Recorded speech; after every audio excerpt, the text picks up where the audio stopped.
Assalamualaikum warahmatullahi wabarakatuh. Kami dari kelompok 2 ingin mempresentasikan tentang analisis permintaan dan penawaran beras dari petani Indonesia.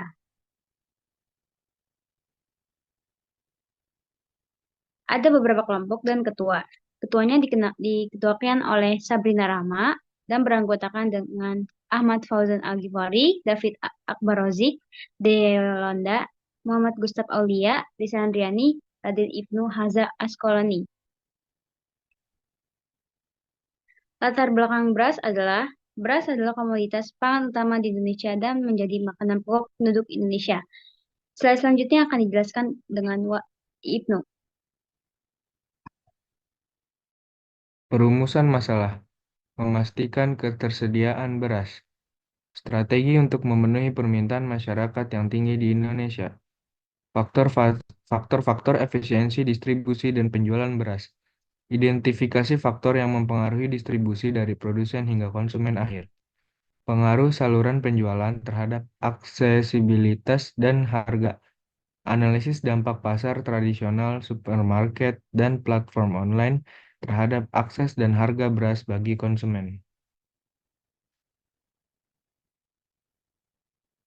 Tujuan penelitian: membuat kurva permintaan, membuat kurva penawaran, membuat kurva elastisitas terhadap harga beras di Indonesia tahun 2020 hingga tahun 2023.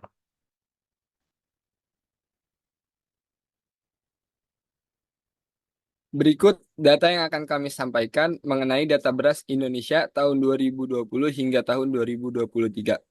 Tercatat 2020 yaitu suplainya 602 juta 580 kilo untuk di tahun 2020 dan demandnya 595 kilo untuk 2020 dan harga di 2020 itu kisaran harga 11.922.000. Untuk 2021 kita memiliki data supply dan demand. Suplainya 609.380.211 kilogram. Demandnya mencapai 600 juta 950.278 kilogram. Dan harga rata-rata untuk tahun 2001 itu di kisaran 11.736. Untuk 2022 suplainya mencapai 60 juta 654.846 kilogram per minggu. Demandnya 607 juta 763.028 kilogram dalam satu minggu. Dan untuk rata-rata harga di 2022 per kilonya itu 11.997.000. 2023 suplainya itu 59 juta 414.288 kilogram. Demandnya mencapai 614 juta 203.548 kilogram dan harga rata-rata price-nya itu per kilo di kisaran 11.997. Itu adalah data beras Indonesia tahun 2020 hingga 2023. Nah, kita lanjut ke kurva permintaan dan penawaran. Berdasarkan data mengenai produksi permintaan dan harga beras di Indonesia tahun 2020 hingga 2023 dapat ditentukan elastisitas dari produk beras di Indonesia. Nah, berikut ini kurva permintaan dan penawaran. Nah, untuk titik birunya itu adalah kurva permintaan yang mana rata-rata kilo per minggunya itu mencapai 600 juta. Nah, untuk kurva penawarannya itu berwarna oranye dan rata-rata penawarannya juga hampir sama di 600 juta. Dan harga per kilonya itu juga hampir sama di kisaran 11.000 rupiah dalam 1 kilo. Nah, itu dari kurva permintaan dan penawaran.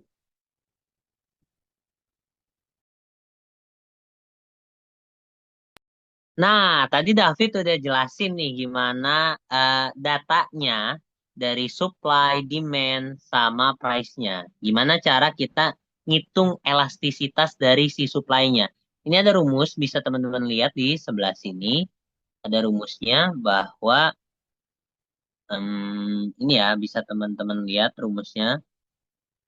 Di sini eh, kita masukin data-datanya semua ke rumus, lalu kita kalkulasikan. Nah, kita dapat bahwa angka elastisitasnya itu 0,05266.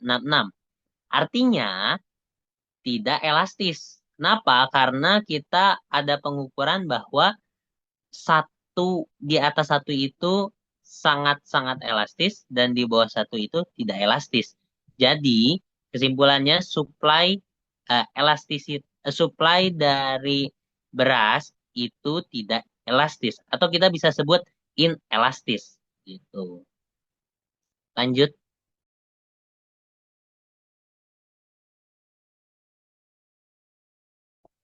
Oke, selain dari menghitung elastisitas dari supply, kita juga menghitung elastisitas dari demand beras dengan rumus yang sama, yaitu delta P per delta Q dikali P per Q.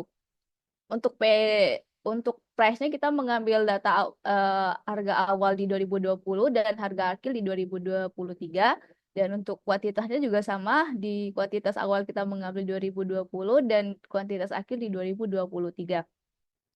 Setelah dilakukan kalkulasi, hasilnya menyebutkan bahwa elastisitas dari beras mencapai minus 1453,43. Sangat-sangat jauh dari kata elastis, sehingga beras termasuk komoditas pangan yang sama sekali tidak elastis karena beras merupakan komoditas pangan utama di Indonesia, sehingga bagaimanapun supply-nya atau bagaimanapun kenaikan harganya, beras akan terus dikonsumsi dan dicari oleh masyarakat Indonesia.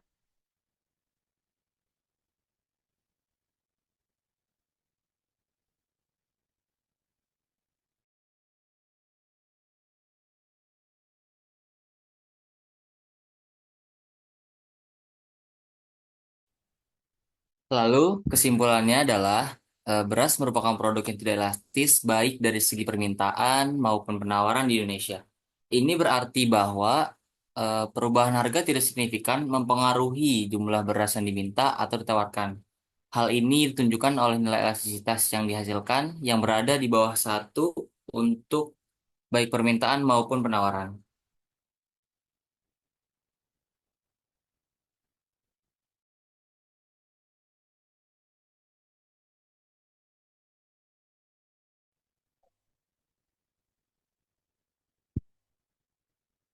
Oke, selanjutnya ada saran. Saran yang pertama adalah pangan alternatif, yaitu masyarakat bisa mengkonsumsi alternatif selain beras, yaitu seperti jagung, singkong, atau kentang. Yang kedua ada pengembangan teknologi pertanian, yaitu investasi dalam teknologi pertanian seperti sistem irigasi yang lebih baik, pemumpukan, dan varietas unggul dapat meningkatkan produksi beras. Dan yang terakhir ada kebijakan stok dan distribusi yang efisien. Hal ini dapat membuat manajemen stok yang baik dan distribusi yang lancar, sehingga harga beras akan lebih stabil.